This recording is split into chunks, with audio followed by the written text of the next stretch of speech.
फिर से स्टार्ट करो। लिखिए बच्चों, सुपरपोजिशन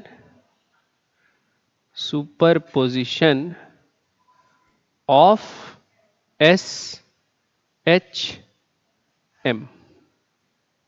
ठीक है, superposition of simple harmonic motion, है ना। सबसे पहला मैं ले रहा हूं केस 1, है ना। Both SHM have same omega.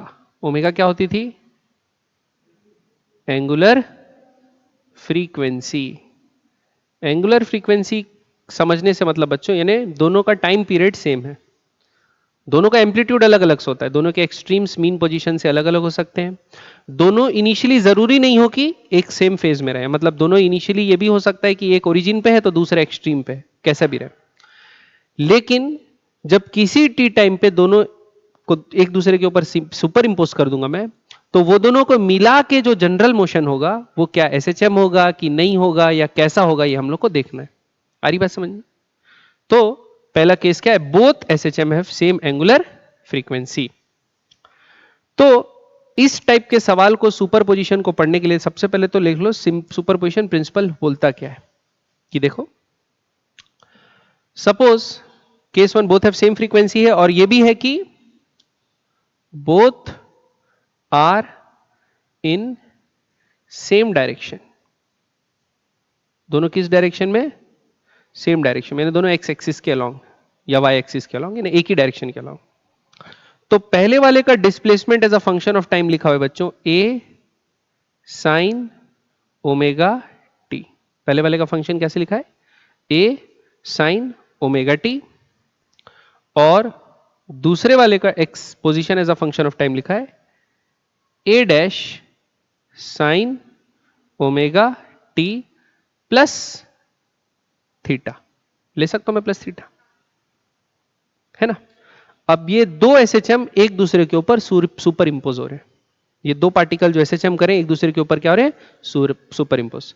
तो सुपरपोजिशन प्रिंसिपल जैसा हम लोग फोर्सेस में पढ़े हैं बच्चों, कि एक पॉइंट पे जितने भी फोर्सेस लग रहे हैं सबका वेक्टर सम कर लो तो क्या आता है? नेट फोर्स आता है। वैसे यहां भी सुपरपोजिशन क्या करेगा? ये दोनों सुपर इंपोज होंगे तो जो एक्स नेट है, यानी net position as a function of time क्या आएगा? दोनों का x1 plus x2 as a function of time. Clear? ये प्रिंसिपल है, हर में यही यूज होगा, चाहे कोई भी केस हो, ये जनरल है। ठीक। सुपरइम्पोजिशन प्रिंसिपल क्या बोलता है? जो इन लोग का रिजल्टेंट मोशन होगा, दो SHM का रिजल्टेंट मोशन होगा, वो क्या होगा? किसी भी टी टाइम पे दोनों के पोजीशन का सम। आ रही बात समझ में? पक्का? तो देखो मैं इसको ऐसे लिख सकता हूं क्या? एक्स नेट बराबर x1 प्लस x2। x1 की जगह क्या लिख सकता हूं? A sine omega T plus A dash sine omega T plus theta. अब अंतर समझना, ये जो पहला SHM है वो SHM कैसे कर रहा है? t इक्वल टू 0 पे उसका फेज ऐसा है कि t इक्वल टू 0 पे वो ओरिजिन पे रहता है और वो मैक्सिमम कितना आगे तक जाता है? प्लस ए से माइनस ए, है ना। और उसके नीचे जो सेकंड SHM है वो अभी कुछ साइन थीटा पे, ए डैश साइन थीटा पे है, यानी t इक्वल टू 0 पे वो कहां है? ए डैश साइन थीटा पे है, यानी कुछ फेज पे है और मीन पोजीशन से, और वो जाता कितना आगे तक है? प्लस ए डैश से माइनस ए डैश तक। उसका जो SHM हो रहा है प्लस ए डैश, यानी दोनों का एम्पलीट्यूड अलग है और दोनों सिंक्रोनाइज्ड भी नहीं है, मतलब एक साथ मीन पे एक साथ एक्सट्रीम पे भी मोशन नहीं कर रहे हैं, दोनों अलग अलग फेज में। ठीक है। तो सबसे पहले तो मैं इसको ट्रिग्नोमेट्री से कैसे सॉल्व करते हैं पहले बताता हूं। इसको ट्रिग्नोमेट्री से कैसे सॉल्व करेंगे, फिर हम लोग क्या करेंगे? फेजर का इस्तेमाल करेंगे और सीखेंगे कि फेजर से इसको कैसे आसानी से सॉल्व कर सकते हैं। तो पहले ट्रिग्नोमेट्री से सॉल्व करके देखते हैं, ठीक है। फिर ये जो चीज सिखाऊंगा बच्चों, ये ऑसिलेशन वेव्स जो पढ़ेंगे आगे उसमें भी काम आएगा, और फिर हम लोग जब आगे चल के एसी 12th में एसी पढ़ेंगे वहां भी ये काम आएगा, ठीक है। तो ये चीज देख लो। तो एक्स नेट बराबर ये दिया है।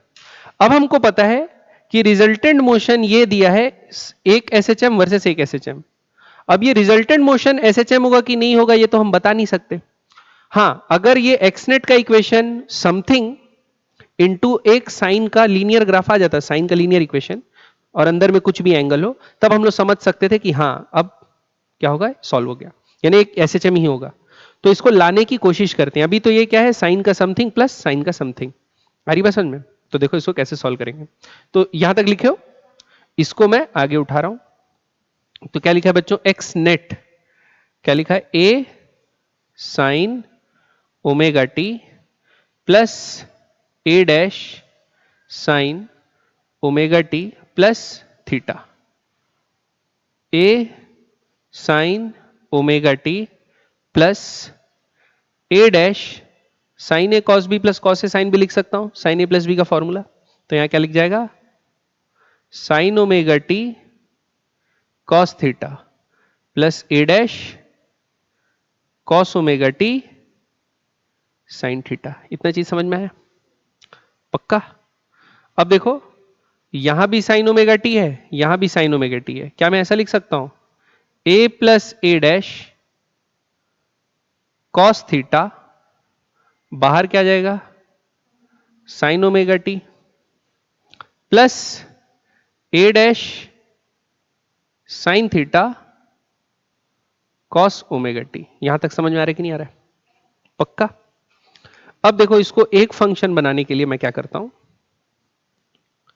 ए plus A dash cos theta, ये वाला जो टर्म है दिख रहा है, A dash plus A cos theta, इसको मैं लिख देता हूं ए नेट। क्या लिख देता हूं, ए नेट, एक वेरिएबल मान रहा हूं मैं, ए नेट कॉस डेल। एक नया एंगल ले लिया, या फाई ले लो, फाई लेने से मजा आएगा, डेल वेल नहीं लेते, अच्छा नहीं लगता। क्या लिख लो, ए नेट कॉस फाई मान सकता हूं मैं इसको। और ए डैश साइन थीटा को मैं ये मान सकता हूं ए नेट साइन फाई, बोल सकता हूं। क्या मान लिया बच्चों, ए नेट साइन फाई। पक्का? अब देखो फायदा क्या होगा, अगर सपोज मैं ये दोनों को स्क्वायर करके ऐड कर दिया, ये दोनों को, ये इक्वेशन, दो इक्वेशन लिया हूं, एक ये लिया हूं जो सब्स्टिट्यूशन किया हूं और ये सब्स्टिट्यूशन किया हूं। अगर मैं दोनों को स्क्वायर करके ऐड कर दिया तो देखो, ए नेट का square cos square phi, A net का square sine square phi, sum होगा तो ए नेट का स्क्वायर कॉमन आएगा, cos square phi plus sine square phi क्या होता है, 1। तो क्या ऐसा आ जाएगा, 1 बराबर A square plus A dash square cos square theta,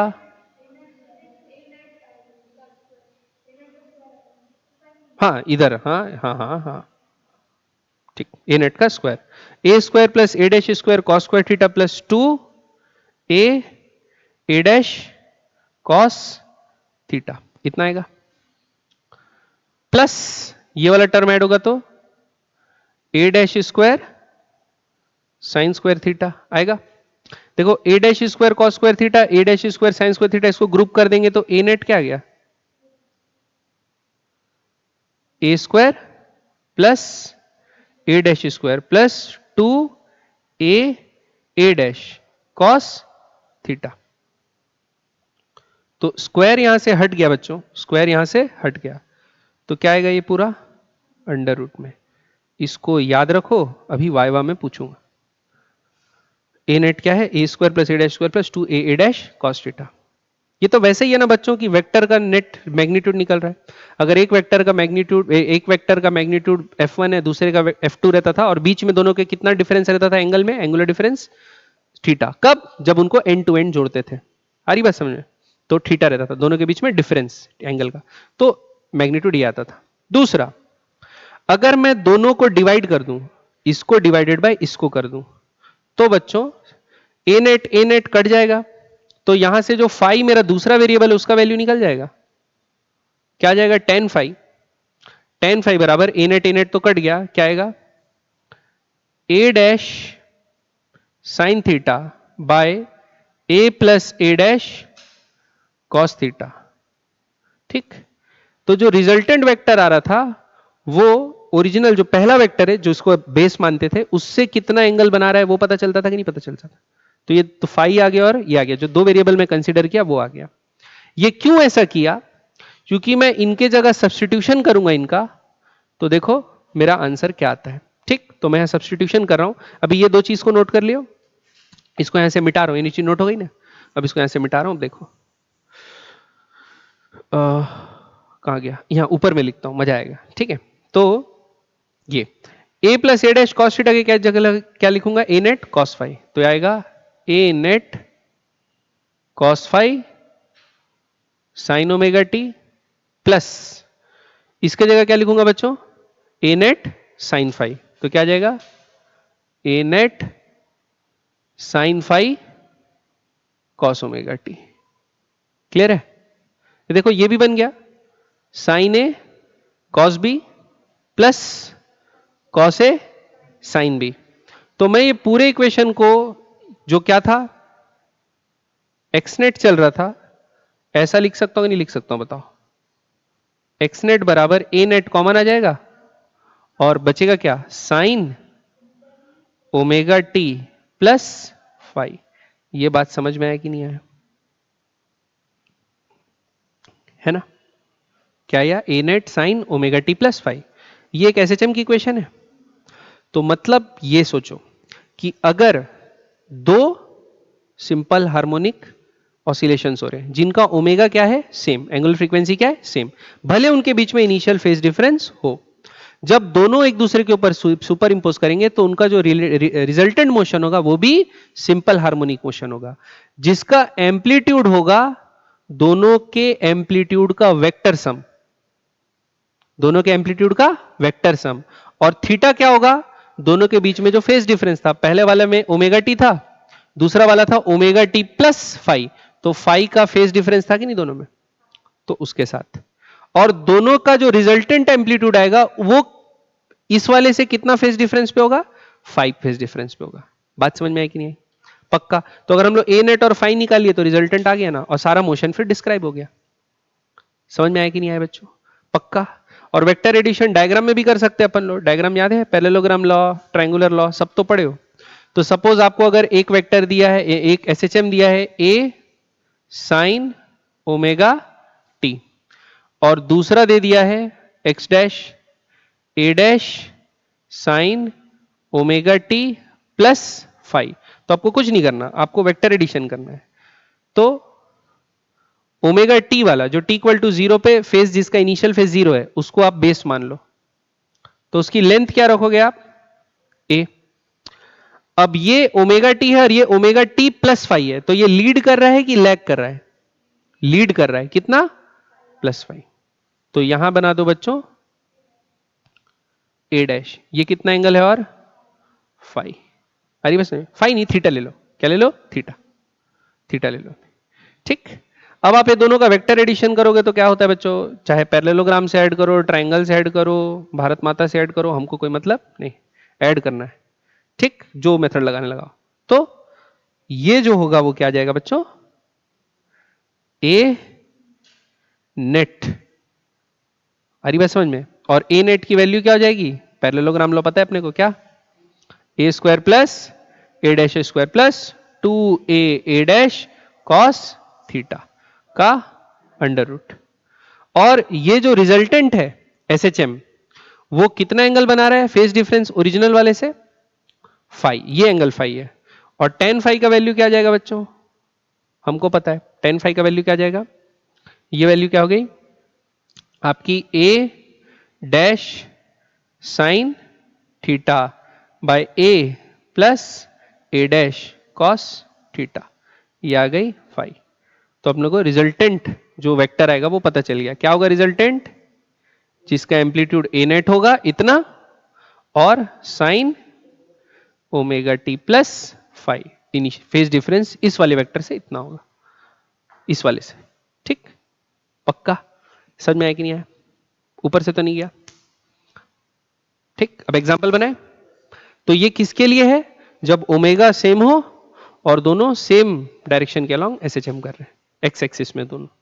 आगे बढ़े, चलिए तो लिखिए बच्चों एक एग्जांपल। क्या लिखिए? एक एग्जांपल।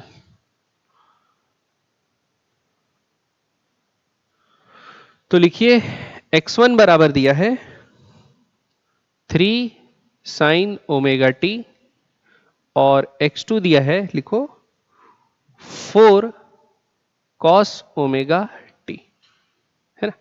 एक दिया है 3 साइन ओमेगा टी और एक दिया है 4 कॉस ओमेगा टी। तो ये दोनों में फेज डिफरेंस है कि नहीं है? है ना, साइन है कॉस में तो ऐसे थोड़ी बता सकते हैं, इसको साइन में कन्वर्ट करना पड़ेगा। तो आंख नहीं मूंदना बच्चों, क्या नहीं मूंदना है? आंख। Omega T plus pi by two, क्या लिखेंगे बच्चों? Omega T plus pi by two लिखेंगे। तो यानी पाई बाई टू का क्या गया? डिफरेंस। मतलब अगर हम लोग को नेट इनका रिजल्टेंट बताना है तो देखो ये वाला 3 वाला अगर ऐसा है तो 4 वाला क्या है? प्लस पाई बाई टू पे, तो ये 3 हो गया, ये क्या हो गया? 4, और एंगल कितना है? Pi by two. तो बच्चों रिजल्टेंट कितना आएगा? 4 का स्क्वायर प्लस 3 का स्क्वायर का अंडर रूट, क्या आ जाएगा बच्चों? 5। तो नेट एम्पलीट्यूड क्या होगा? 5। ठीक। और फेज डिफरेंस tan फाइव बराबर, अभी यहां पर तो डायरेक्ट देख सकते हो, यही क्या होगा?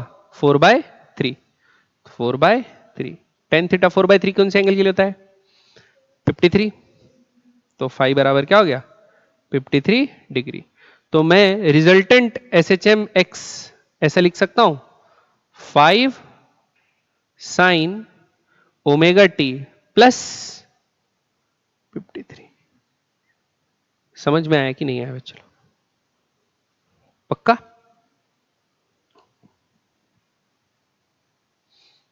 एक और क्वेश्चन ले। नेक्स्ट, अब x1 दिया है 5 साइन ओमेगा टी और x2 दिया है 10 साइन ओमेगा टी प्लस 53। ठीक, क्या दिया है? 5 साइन ओमेगा टी और एक क्या दिया? 10 साइन ओमेगा टी प्लस 53। हमको निकालना है ये दोनों का रिजल्टेंट एसएचएम कैसा होगा। पर रिजल्टेंट एसएचएम होगा कि नहीं होगा पहले तो बताओ। होगा? ठीक, तब देखते हैं क्या होगा। ए नेट निकालने के लिए क्या करेंगे? एक हो गया बच्चों 5, तो 5 वाला यहां नीचे आएगा, और 10, ये 10 वाला लीड कर रहा है कि लैग कर रहा है? कितना डिग्री? तो यहां से 53 डिग्री बना के 10 वाला लीड कर रहा है। रिजल्टेंट निकालेंगे तो ए नेट क्या आएगा? 5 का स्क्वायर प्लस 10 का square plus 2 into 5 into 10 into cos 53 का अंडर रूट, 25 प्लस 100 प्लस 5 दूनी 10, 100 इंटू 53 कितना आता है? 4/3 का अंडर रूट, कॉस 53 है ना, तो क्या आएगा? 3/5। 5 कितना जा? 20, 20 चौक 20 दिया 60, तो 125, 125 और 60 तो अंडर रूट 185। ये क्या गया? ए नेट। ठीक है, और tan फाइव का वैल्यू क्या होगा? ए डैश साइन थीटा, तो 10 sine 53 by 5 plus 10 cos 53। 10 sine 53 होता है 4/5, तो कितना आ जाएगा?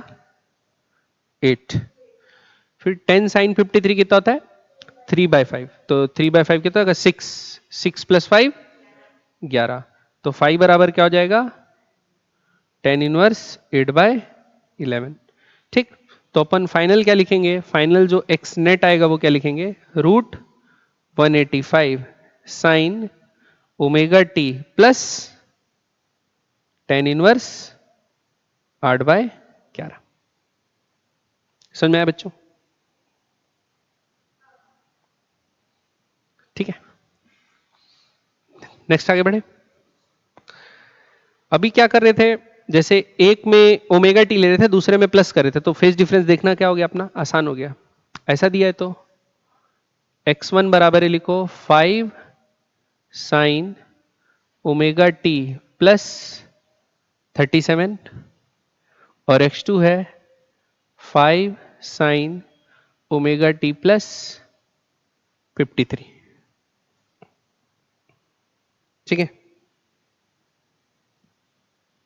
हरी बात समझ में। अब इन लोग का फेजर कैसा बनेगा, फेज डायग्राम। अभी ओमेगा टी वाला रहता था तो उसको अलोंग एक्स एक्सिस अपन ले लेते थे, अभी ले पाएंगे क्या, नहीं ले पाएंगे ना।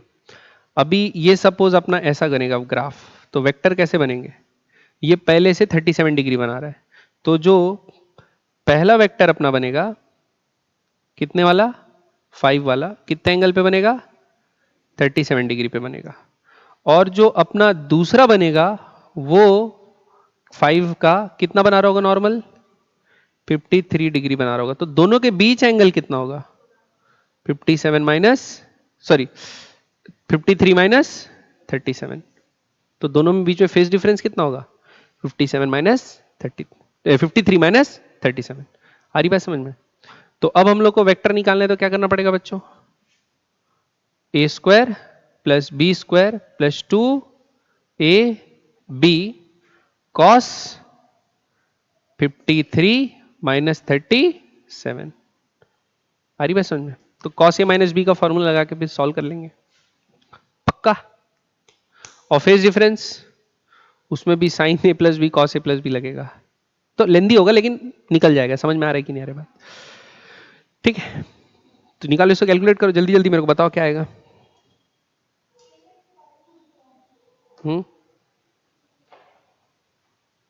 क्या आ रहा है, 7√2 कितना आ रहा है, 5√2, 5√2 आ रहा है। हाँ वैसा भी कर सकते हो, अच्छा ये भी कर सकते हो। अच्छा एक और चीज, चाहो तो, मत चाहो तो मत करो, चाहो तो ये भी कर सकते हो। देखो ये 5 है, तो ये वाला कंपोनेंट और ये वाला कंपोनेंट आ जाएगा ना दोनों इसका। ये 5 है तो ये कितना होगा, 37 है, तो ये 3 होगा और ये 4 होगा। और इसका कंपोनेंट करेंगे तो ये वाला 3 होगा और ये वाला 4 होगा। अब हमको दोनों ऐड करना है ना, तो आप खुद देखो, 4 प्लस 3 क्या हुआ, 7, और ये 4 प्लस 3 क्या हुआ, 7। तो 7 का स्क्वायर प्लस 7 का स्क्वायर का अंडर रूट, तो कितना आएगा, सॉरी 7 प्लस 7 का अंडर रूट नहीं, हाँ ठीक है ना, ये तो आया 7i प्लस 7j कर लेंगे ना, तो क्या आएगा 7√2। समझ में आ रही बात पक्का, ठीक। हाँ 7√2 सही है ना, क्लियर है। आगे बढ़े बच्चों, और फिर 10 फाई कैसे निकालेंगे, फेज डिफरेंस, फेज डिफरेंस 45 हो गया ना, 7 बना, तो थीटा के फाई क्या आ जाएगा, 45। वेक्टर एडिशन सिंपल, ठीक है। एक्स वाले कंपोनेंट ऐड हो गए, वाई वाले कंपोनेंट दोनों ऊपर है, दोनों के ऐड हो गए, 7i प्लस 7j आ गया, तो 7√2 मैग्नीट्यूड हो गया और 45 डिग्री ये हो गया। क्लियर है। तो बना लोगे डायग्राम बना के, घबराओगे तो नहीं, मत रोना प्लीज मत रोना, कोई बुरा नहीं मानेगा, ठीक। अगला केस 2, क्या लिखिए बच्चों, केस 2 देखते हैं भाई, दूसरा केस। अब दूसरे केस में अपन क्या लेते हैं, ओमेगा इज डिफरेंट, क्या ले लिए, ओमेगा इज डिफरेंट। हाँ लेकिन डायरेक्शन सेम है, क्या सेम है, डायरेक्शन इज सेम, है ना। तो x1 बराबर ऐसा लिखा है बच्चों, a साइन ओमेगा टी, और x2 लिख दिया suppose b sine 2 omega T, है ना। तो बताओ क्या इन दोनों के वो एंगुलर फ्रीक्वेंसी सेम है, नहीं है। तो बाय सुपरपोजिशन प्रिंसिपल अपन क्या लिखेंगे, x1 प्लस x2 क्या लिखेंगे, a sine omega T plus b sine 2 omega T. है कि नहीं? हमको पता है अगर रिजल्टेंट एसएचएम आना है ना, तो ये जो एक्स नेट है, क्या है बच्चों? एक्स नेट है, ये डायरेक्टली प्रोपोर्शनल होना है सम ओमेगा स्क्वायर, या इधर पे ओमेगा स्क्वायर इंटू ए, ऐसा आना चाहिए। तो अभी क्या करते हैं, इसको डिफरेंशिएट करके देखते हैं। ये एक्स नेट आया है, तो एक्स नेट आया है, तो ये क्या होगा? ये, तो इसको निकालते हैं, डिफरेंशिएट करते हैं, तो D X net by D T करते हैं, तो ये क्या आएगा बच्चों? A omega cos omega T, A omega cos omega T plus 2b omega cos 2 omega T. या एक बार और डिफरेंशिएट करते हैं, तो क्या आएगा? एक्सीलरेशन, तो क्या आएगा? Minus A omega square sine omega T, वापस से क्या आएगा? Sine omega T plus 4b omega square sine 2 omega T. या एक्सीलरेशन, ये भी माइनस रहेगा, माइनस कॉमन निकाल लो। ठीक, चलो ओमेगा स्क्वायर को भी कॉमन निकाल लो, तो ए बराबर आया minus omega square, minus omega square, ये टर्म क्या होगा? A sine omega T plus 4b sine 2 omega T. ये एक्सनेट है क्या? नहीं ना, ये एक्सनेट तो नहीं है, एक्सनेट तो ये था सामने में, लेकिन अब एक 4b आ गया। आ रही बात समझ में? तो x के बराबर है क्या? लिख सकते हैं क्या? नहीं लिख सकते। तो ये बात याद रखना, कभी भी अगर दो सेम डायरेक्शन में लेकिन अलग अलग एंगुलर फ्रीक्वेंसी वाले क्या सुपर इंपोज हो रहे हैं, दो एसएचएम्स, तो उन वो जो रिजल्टेंट होगा वो एसएचएम नहीं होगा, है ना? तो लिखो, इन दोनों का लिख लो, their resultant is not S H M. ठीक, तो सेम लाइन में है लेकिन डिफरेंट, सेम लाइन मतलब सेम डायरेक्शन तो हो गया, सेम डायरेक्शन में डिफरेंट एंगुलर फ्रीक्वेंसी है, तो वो दोनों का रिजल्टेंट एसएचएम नहीं होगा। क्लियर है? पक्का? आगे बढ़े, लिखिए अब केस 3।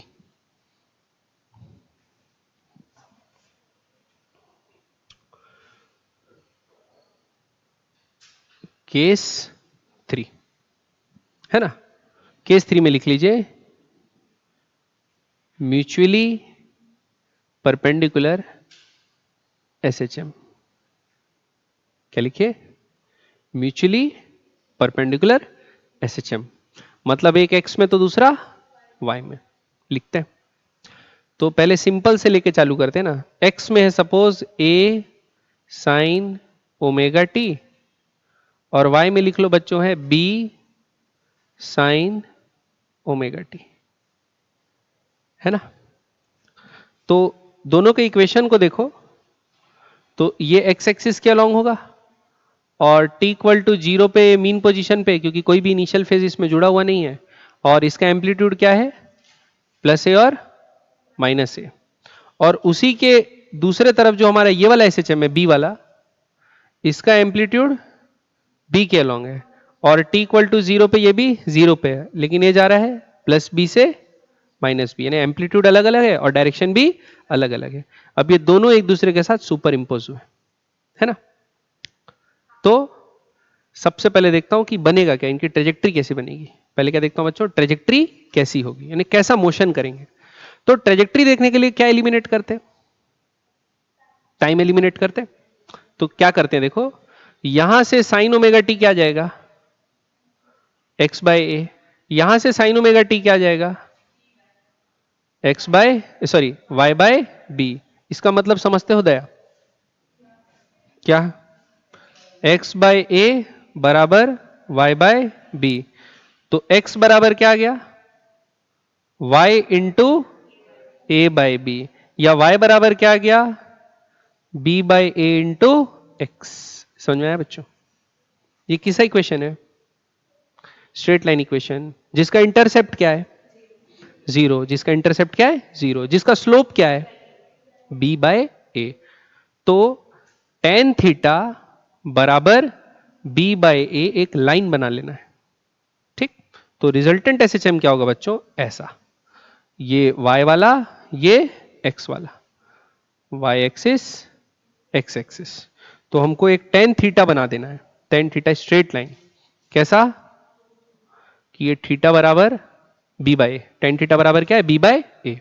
और कहां तक जाएगा, ये देखो, ये y वाला कहां तक जाता है, b माइनस बी, एक्स वाला कहां तक जाता है, a माइनस ए। तो मिल के दोनों कैसे चलेंगे, ऐसा चलेंगे, t इक्वल टू 0 पे कहां रहेंगे उन लोग, ओरिजिन पे रहेंगे, t इक्वल टू 0 पे कहां रहेंगे, ओरिजिन पे रहेंगे। और मैक्सिमम एम्पलीट्यूड कितना दूर पहुंचेंगे, ए स्क्वायर प्लस बी स्क्वायर का अंडर रूट, ठीक। और यहां से एक्सट्रीम में जाने में समय कितना लगता है, टाइम पीरियड बाय 4, ठीक। फिर अगले t बाय 2 पे कहां जाएंगे, सेंटर पे। फिर अगले 3t बाय 4 पे, उस पे कहां जाएंगे, यहां पे, कहां पर, इस पॉइंट पे, यहां पर एक्सट्रीम में पहुंचेंगे और उसके बाद वापस t पे, ओरिजिन पे।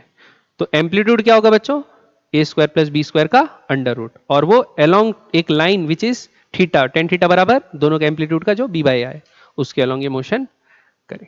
समझ में आई बात, हाँ। ओमेगा सेम, ओमेगा दोनों का सेम रहेगा, ये एसएचएम हो रहा है ऐसा। अब इसमें एक बात याद रखना, जैसे अभी इसको पूछ दिया मैक्सिमम वेलोसिटी कैसे निकालोगे, तो क्या होता था, ए ओमेगा होता था। तो अभी ए ओमेगा बी ओमेगा नहीं लेना है, क्या लेना है, under root A square plus B square into omega, ये आ गई मैक्सिमम वेलोसिटी। समझ में आया बच्चों, पक्का, ठीक। आगे बढ़े,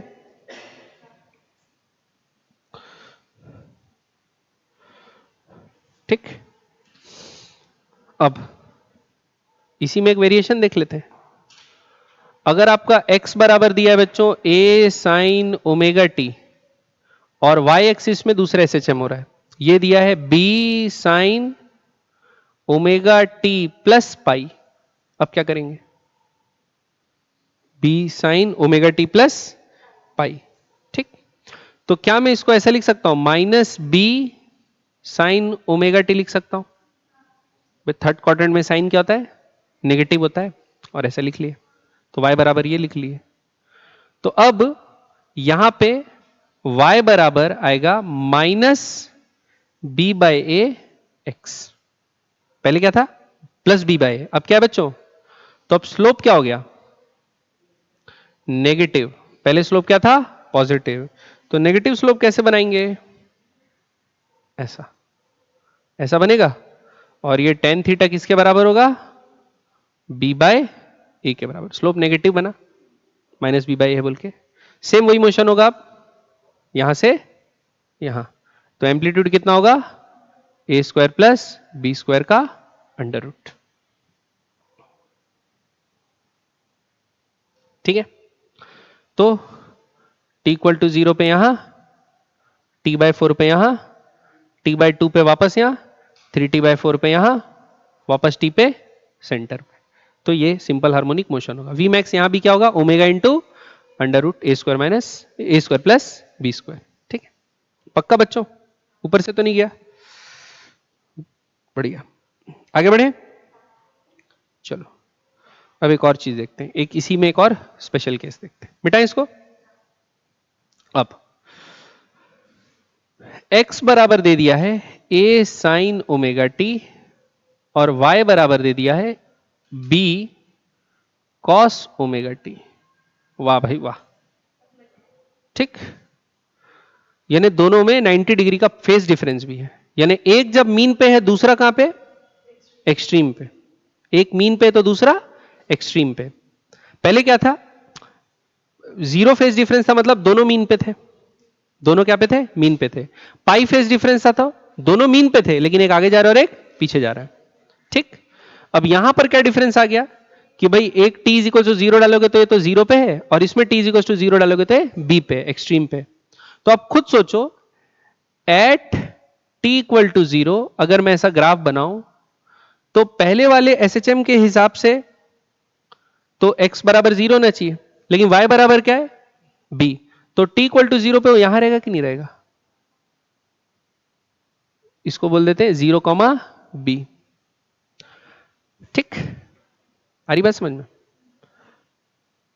अब जब ये मीन पे पहुंचेगा तो ये कहां चले जाएगा? एक्सट्रीम पे। ये 90 पे पाई बाय 2 डालेंगे तो ये एक्सट्रीम पे चले जाएगा, और यहां पाई बाय 2 डालेंगे तो ये 0 पे आ जाएगा। तो ये चले गया कहां पर? t is equals to T by 4। जब टाइम पीरियड बाय 4 आ जाएगा तब ये कहां पहुंच जाएगा? एक्सट्रीम पे। तो ये क्या होगा? a comma 0। फिर आप अब समझ गए होंगे क्या होगा। फिर 3t बाय 4 पे ये माइनस बी पे आ जाएगा, तो क्या होगा? 0 कॉमा माइनस बी। जब t कितना होगा?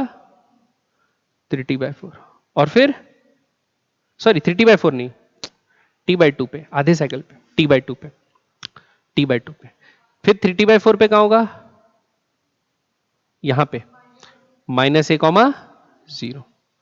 लेकिन अभी ट्रेजेक्ट्री कैसी है अपने को पता नहीं है, लेकिन अपने को पता है t बाय 4 और t बाय 2 और 3t बाय 4 और कहां पे कब कब कहां होगा ये अपने को पता है। अब ट्रेजेक्ट्री निकालने के लिए कैसे करते हैं? t को क्या करते हैं बच्चों? एलिमिनेट। तो बताओ t कैसे एलिमिनेट होगा? स्क्वायर करके ऐड कर दो। क्या कर दो? स्क्वायर करके ऐड कर दो। तो क्या होगा? X square plus Y square बराबर, सॉरी ऐसा लिखो लिखो, X square by A square बराबर Y square by B square. क्या का इक्वेशन? प्लस, हाँ प्लस बराबर 1। एक कांस्टेंट है 1, 1 कांस्टेंट है। ये क्या है? Equation of ellipse. हरी बात समझ में? एलिप्स। तो क्या बनेगा?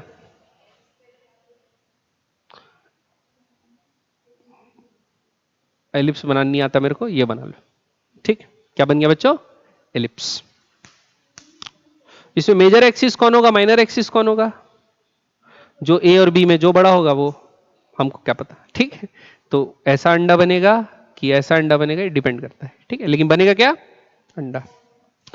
समझ में आ गया बच्चों ये चीज? ऊपर से तो नहीं गया?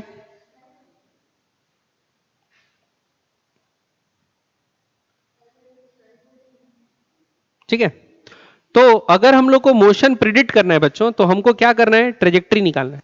तो ट्रेजेक्ट्री निकालने के बाद हमको पता चल जाएगा कि मोशन पीरियोडिक भी हो रहा है तो कैसा हो रहा है, क्या हो रहा है, क्या नहीं हो रहा है। क्योंकि दोनों एसएचएम पीरियोडिक है ना, तो जो उनका रिजल्टेंट मोशन होगा वो पीरियोडिक होगा, जरूरी है। एसएचएम होगा कि नहीं होगा ये हमको नहीं पता, लेकिन पीरियोडिक जरूर होगा। चलिए एक और एग्जाम्पल लेते हैं इसका। अब ले लो x बराबर a sine omega T, 2 sign omega T. क्या ले लो? 2 साइन ओमेगा टी।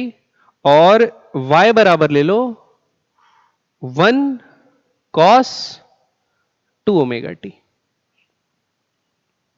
ठीक है, अब ये मोशन प्रिडिक्ट करने की कोशिश करते हैं कि क्या होगा क्या नहीं होगा। 1 लिखा हूं ऐसे ही, 1 है मान के चलो एम्पलीट्यूड, कुछ नहीं है तो 1 होता है, जिसका कुछ नहीं होता उसका 1 होता है, इसलिए 1 लिखा हूं, है ना। नहीं भी लिख सकता हूं तो कुछ, तो रोना नहीं भाई, आप लोग बच्चे लोग जैसा हो रहे हो। हाँ, ये समझ में आ गया। अब इसका ट्रेजेक्ट्री निकालते हैं बच्चों।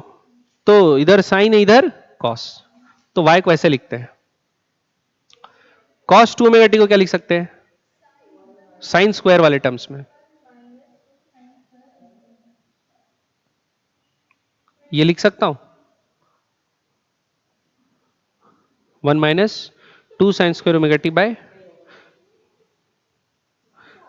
अरे लीनियर को उसमें चेंज करते हैं तो आता है ना, इसको लीनियर में करोगे तो थोड़ी आएगा। अब ये हो गया बाय। अब बताओ मेरे को बच्चों, ये साइन स्क्वायर ओमेगा टी क्या है? x बाय 4 है, तो यहां लिखते हैं y बराबर 1 माइनस 2, और साइन स्क्वायर की जगह लिखेंगे एक्स स्क्वायर बाय 4। तो 2 से 2 कट गई, y बराबर क्या आएगा बच्चों? 1 माइनस एक्स स्क्वायर बाय 2। ये किसकी equation? Upward downward? X square negative है तो कौन सा पैराबोला? डाउनवर्ड। तो ग्राफ बना लेते हैं बच्चों। क्या बना लेते हैं? ग्राफ। ग्राफ स्केच करने आता है ना आप लोगों को पैराबोला का? ठीक है, जब x 0 है, x क्या है? 0, तो y क्या है? 1, तो ये बन गया इसका पॉइंट, ये 0,1। अब यहां से इंटरसेप्ट निकाल लेते हैं। क्या निकाले थे? इंटरसेप्ट। इंटरसेप्ट में क्या जीरो हो रहा होगा? y जीरो होगा। y जीरो कब कब होगा?